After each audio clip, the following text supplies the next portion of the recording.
My name is Trisha, my husband Brett, and I have been married for 3 years. Shortly after our wedding, we built our own home.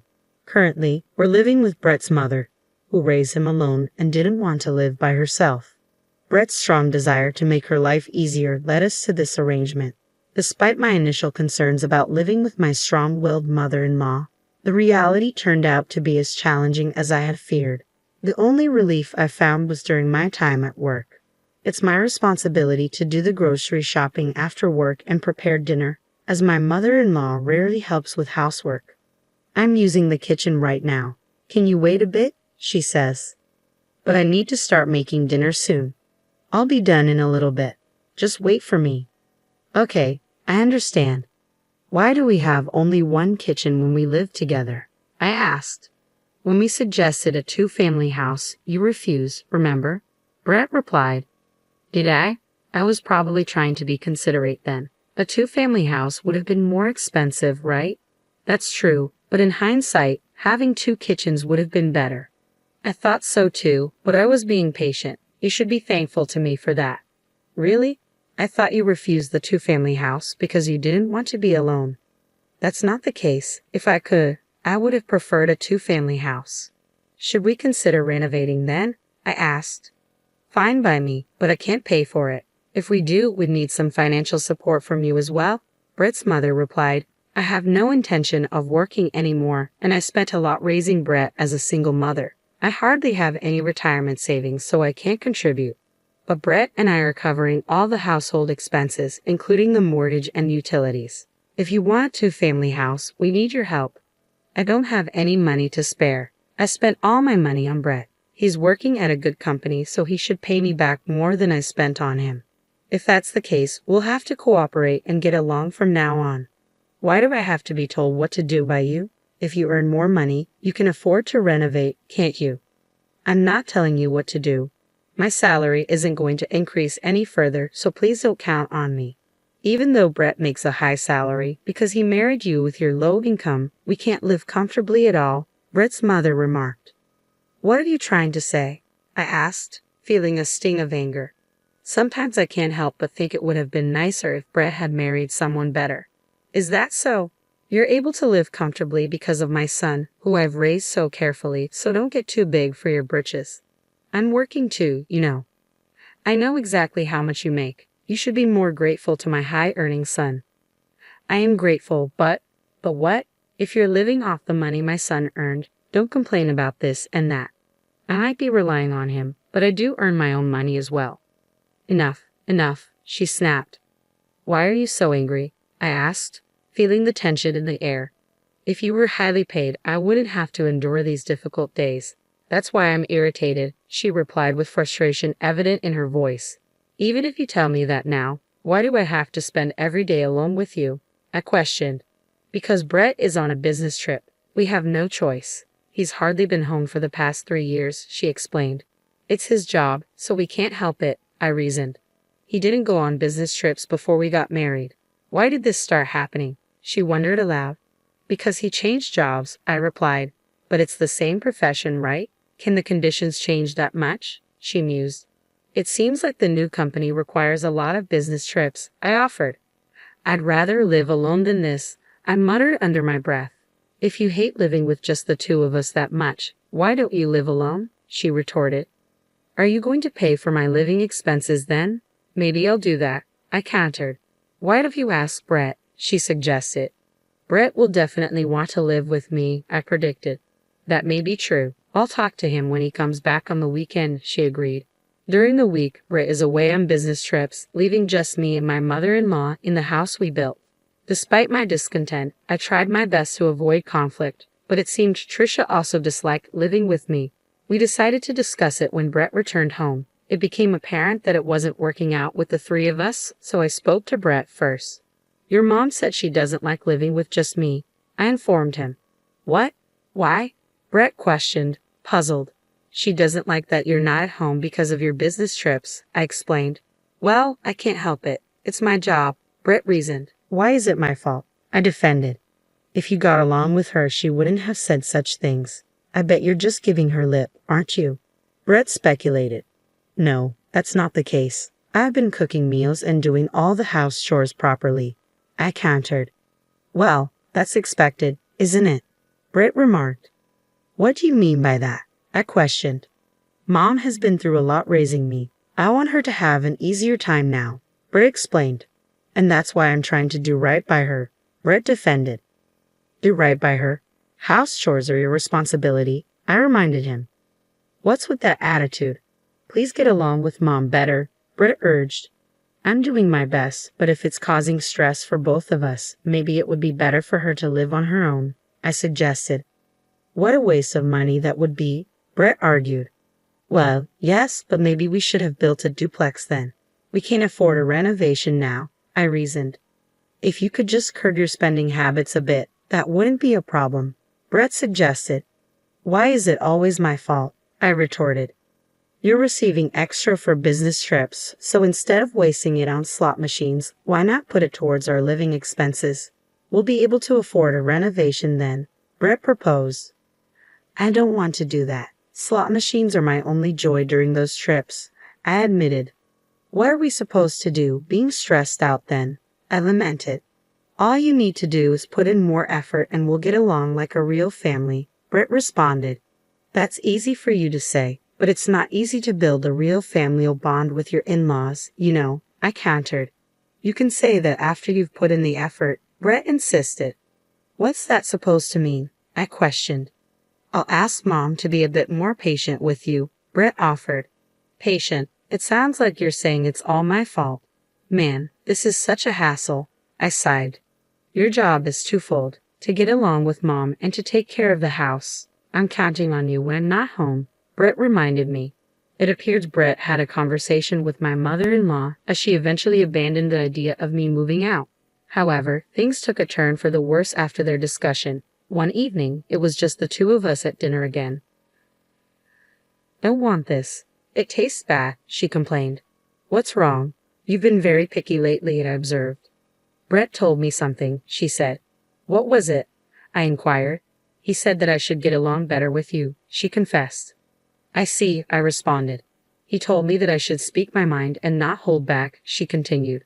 Is that so? I mused, sensing there was more to her words.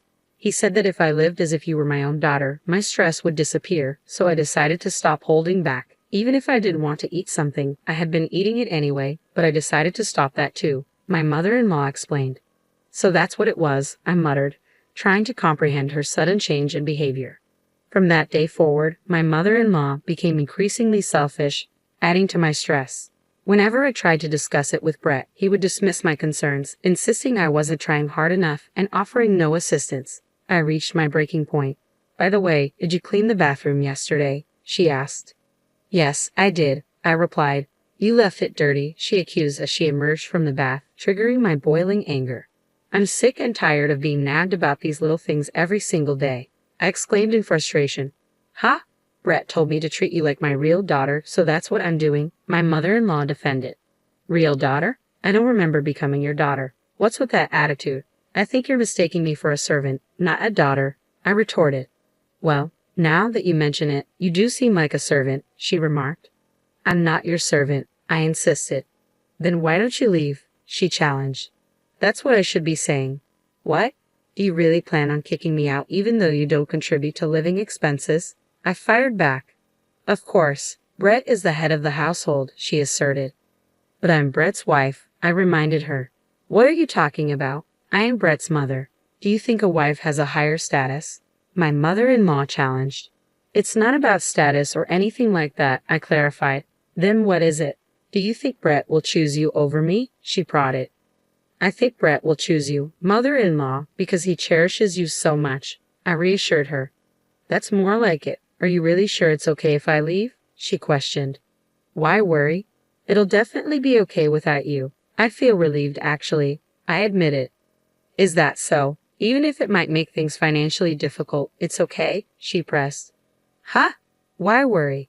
It's none of your business, I responded defensively. I understand. Brett earns $70,000 annually. We're comfortable, so stop undermining us, she insisted. I'm not undermining. I'm just worried, I confessed. There's no reason for you to worry. Stop belittling us. Get a divorce quickly. Understood? My mother-in-law commanded. There seems to be no need to discuss this with Brett. I will pack my things and leave promptly. I responded calmly. Ah, finally the nuisance is gone, she remarked. Several days later, I departed without informing Brett. If I had consulted with Brett, who adores his mother, I would be the one to be blamed. As if to confirm it, there was no contact from Brett, who must have returned from his business trip, and I resolved to divorce. I arranged to meet Brett alone. Dude, I told you to get along with Mom. Why did you fight? Brett questioned. It seems you're only siding with your mother, making everything my fault. I replied. What? You want to say you were harassed by Mom? Let's not. There's no need to argue here.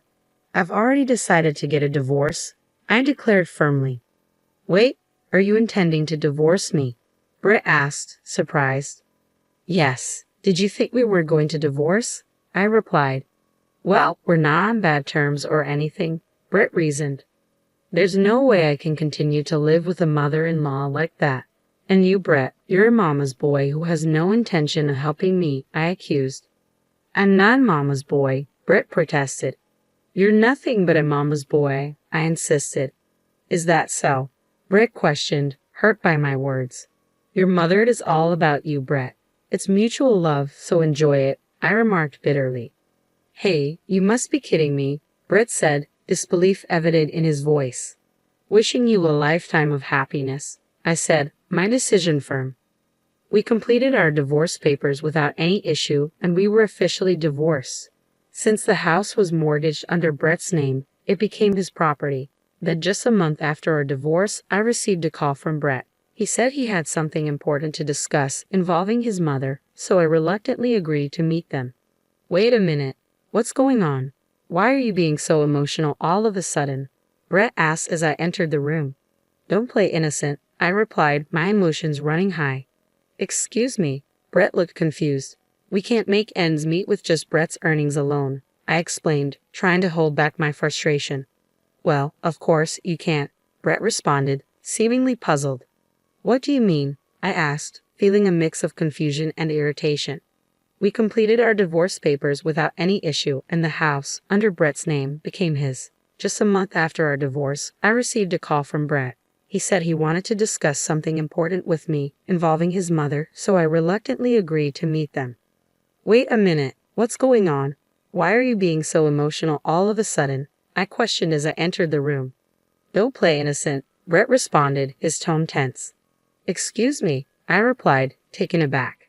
We can't make ends meet with Brett's earnings alone, Brett explained, his frustration evident. Well, of course, you can't, I replied, trying to understand. What do you mean? I asked, sensing there was more to the statement. We used to pay for our living expenses with my earnings as well, and he's bringing home less than I thought, not even $70,000 a year, Brett revealed. It seems like you were mistaken, mother-in-law, I interjected. What do you mean? She asked, confused. The one making $70,000 a year is me, I confessed. What? Then how much does Brett make? She inquired, surprised. Brett used to earn around $50,000 a year before he changed jobs, but it dropped significantly after that, I explained. I didn't know that, she admitted. Well, it's not a surprise you didn't know. It's not something we would necessarily tell you, I replied. Even so, his take-home pay is way too low, she concluded, concern evident in her voice. That's because his salary is being deducted for his gambling debts, I confessed. What? My mother-in-law exclaimed, clearly shocked. That's why his take-home pay is significantly less, and I had to supplement the shortfall with my salary, I explained. Why didn't you tell me sooner? She questioned, her voice tinged with concern. No, I did tell you. I warned you that it would be financially tough, but then you told me it was none of my business, I reminded her. Well, I didn't say anything because I thought it would be bothersome to you, she admitted. He seems to be gambling every day on his business trips too, I added. Brett has a gambling addiction, you know, I revealed, the weight of the situation sinking in. We managed to pay this month's gas, water, electricity, and everything else, but I don't think we can pay them next month. Brett confessed. That sounds tough, I sympathized. It's hard, so come back, Brett pleaded. What are you talking about? I asked, taken aback. Marry him again and come back, Brett suggested. That's way too convenient for you, I replied, skeptical. If you come back, I promise I won't meddle or complain anymore. I apologize for everything in the past, please, Brett begged. That's impossible, I asserted, knowing deep down it wasn't the solution to our problems. At that point, Brett, who had been silent all along, spoke up.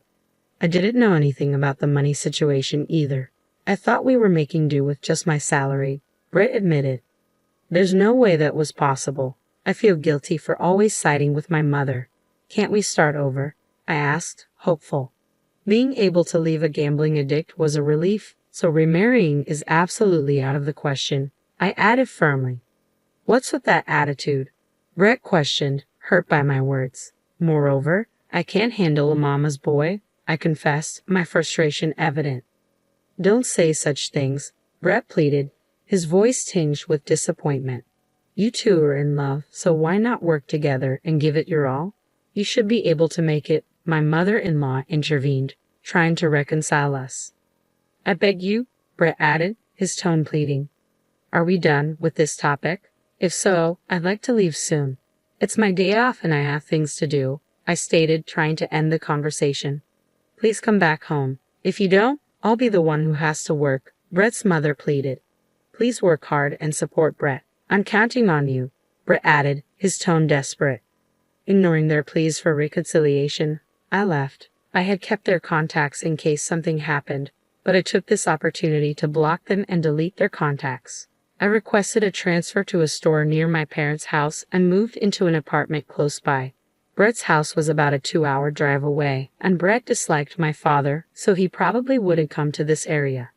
Half a year later, I worked at the previous store near Brett's house for the first time in a while as part of a support team. I was curious and passed by their house only to find a surprising sight. The house was up for sale. They must have been unable to make the payments.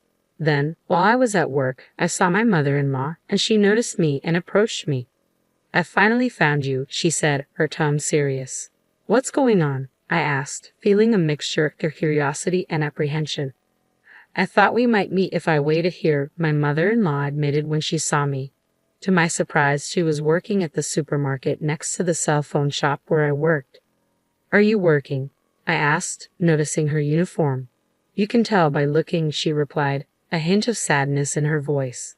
So you're working here in hopes of seeing me? I questioned. That's right. I wanted to ask you to come back home as soon as I saw you, she confessed. Are you still saying that? I have no intention of returning, I stated firmly. Don't say that, she pleaded, her eyes pleading for understanding. We had to sell our house and can't live there anymore, she revealed, her voice heavy with regret. I see, I responded, feeling a pang of sympathy despite my resolve. We're somehow managing to live in a small apartment, just the two of us, my mother-in-law shared. Well, that's good. You're living happily with your beloved son, I replied, trying to sound positive. Don't mock me, and Brett has a part-time job. He often doesn't come home on his days off. We barely have any time to talk, she lamented. Is that so? Brett must be having a hard time, I sympathized. I didn't want to work anymore, but look at me now, she sighed. You're having a tough time too, but please continue to support Brett, I encouraged. I can't do it. Please, won't you consider reconciling? She pleaded. Stop being so persistent. I've told you it's impossible, I replied, my tone firm. Don't say that, please, she begged, her voice trembling. I have to get back to work. I don't have time to engage in pointless conversations, I stated, trying to end the discussion. It's not pointless for me, she whispered, her eyes filled with sadness. It's a pointless conversation. I wish you and Brett a long and happy life together, I declared, attempting to end the discussion.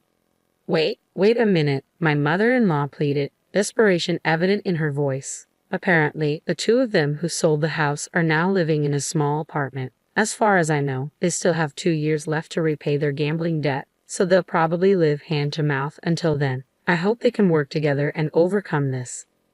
As for me, I'm doing my job every day with energy and enjoyment. Things have been going well for me since the divorce.